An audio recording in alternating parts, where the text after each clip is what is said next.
Hi, I'm Trudy Tapskott, and I'd love to explain to you some of the biggest mistakes that models make in the beginning when you're first learning your job. And I think it's probably good things for parents to know too, because when you're 14, 15 years old, the person that's looking out for you, your protector, is your parent. So anything you want to do or pursue, they're gonna be there with you. I really think that when you're in your hometown, the biggest mistake you make is that someone is going to come and discover you and rescue you, and you're going to be a top model and you're going to make $1 million tomorrow. That is never going to happen. It is a job, it's a career, it's a business. You're selling something, you're using what you've been given to sell something to someone else. In order to do that, you have to be good in front of the camera. You have to be good with people. You have to be fearless when you're taking pictures. You have to be willing to do anything. If a photographer asks you to jump off of a rock into the sand, you have to do it and make it look good. You have to be aware of your surroundings. Your job is to create a great picture. You're part of a team. You are not the team. So I think that models have kind of a misconception, of what the job is and how hard the job is. I think that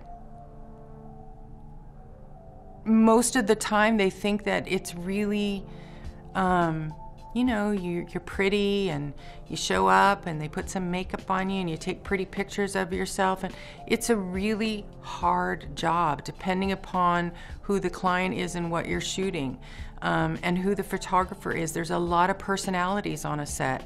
You're walking in, you're working with different people almost every day, and until you have established yourself, they're all going to be strangers.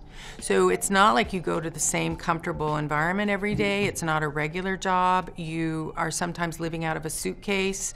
You might have just flown there. There's a lot of uncomfortable feelings that it's a lonely job. I think that people don't realize how lonely it can be. But if you are, let's say you're the only girl on a set, there's a white wall behind you. There is nothing else. There's you and what you're wearing and what you're trying to convey in a picture, and they say, okay, do something. They're not going to tell you always how to do every specific thing. Photographers are going to give you direction, but at some point you have to prove yourself. No one's going to pay you to do something if you don't do it well.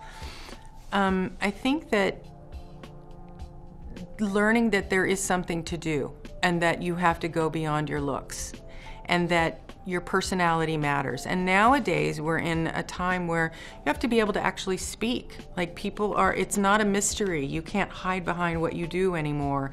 You have to be able to communicate with people. Brands want models to talk. So I think that a lot goes into it. I want to be a model. I want to work for Vogue magazine. I want to work for Harper's Bazaar. I want to walk for Dior in Paris. I want to do all the things. If you want to do all of those things, then you have to be competitive in order to do it. There is nothing that special about you until you are in demand and you know how to model for everybody, and you're the one between your agents and yourself of actually doing the work.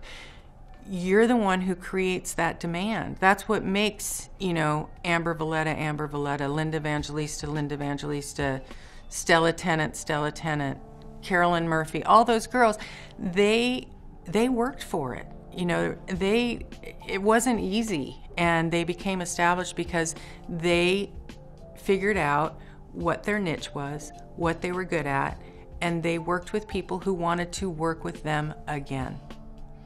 So it's not just I worked for Steven Meisel one time, it's that I work with Steven Meisel all the time.